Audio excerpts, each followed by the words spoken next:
Мы продолжаем рассказ о Стиве Морвелле, человеке, большую часть жизни проведшем на природе среди диких животных, художнике, посвятившем 40 лет жизни охране природы, путешествовавшем и творившем в Западном Китае, Африке, Непале и малозаселенных районах Австралии. The thing I love about nature is you really never see the same thing twice. There's so much to learn. It's just incredible. I never get bored with nature. As an Aboriginal friend said to me years ago, he was a very wise man, he said, "We don't own the land, Steve, the land owns us." And he said, the trouble with you white fellas is you look at things just long enough to hang a label on it and then you move on. But he said, us black fellas, we look at things twice. Once with the head, and secondly, most important, with the heart. And he said, that's the bit you white fellas need to learn. And that's what I've been saying to people ever since. That was about 30 years ago.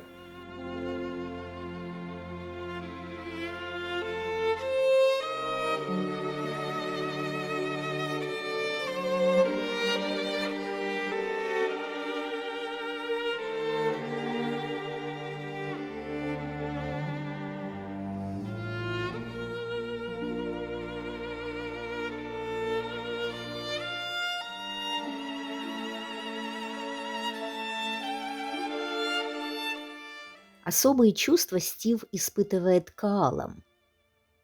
В результате лесных пожаров только на острове Кенгуру, любимом месте Стива, было потеряно около 42 тысяч коал, которые представляли особую ценность как свободная от болезней популяция, поскольку многие оставшиеся популяции на материке страдают от хламидиоза, опасной болезни, приводящей к слепоте, серьезным инфекциям мочевыводящих путей и полному бесплодию у этого драгоценного вида.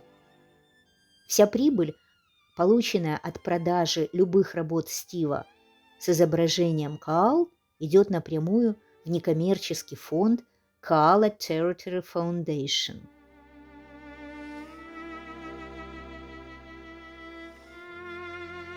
And I know your latest project, correct me if I'm wrong, is Koala Territory Foundation. Yeah, koalas were extinct in the Grampians. Koalas in Victoria, I have to say, koalas in Australia back at the end of the 19th century were almost extinct.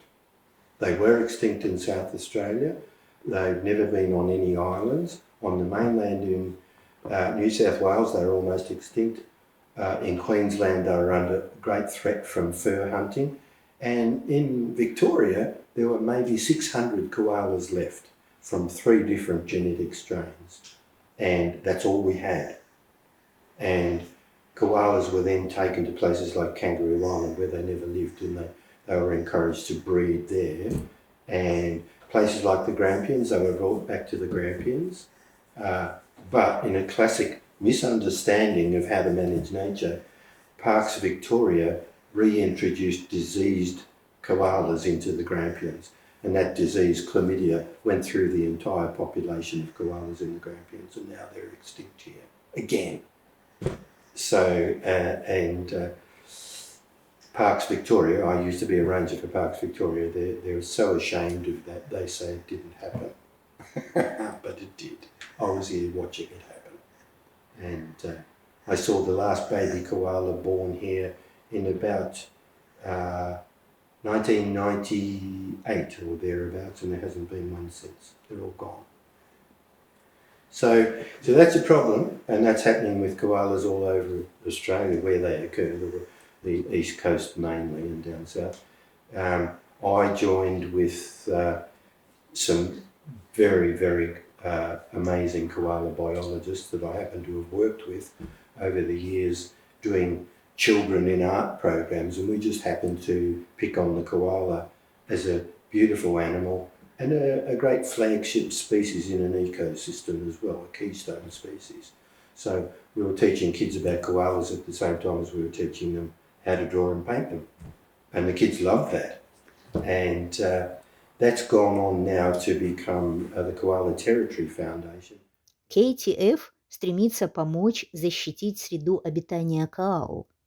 Фонд выкупает землю, пригодную для жизни коал, защищает эту территорию от строительства или другого использования, чтобы создать пространство и условия для расселения коал. В грандиозных планах организации создание непрерывных коридоров из одного леса в другой, чтобы коалы могли спокойно перемещаться, восстановление растительности, борьба с вредителями растений и животных, строительство госпиталей для коал. The story behind this lady is, firstly, she is a lady, she's different to the males, but a white goshawk is quite rare in Victoria, more common in Tasmania. Грустная история о белом ястребе Оливии, великолепной и отважной леди, которую подстрелили невежественные охотники. С 7 пулями в теле и вывихом плеча Оливия, с трудом поднявшаяся в воздух, попала под колеса автомобиля.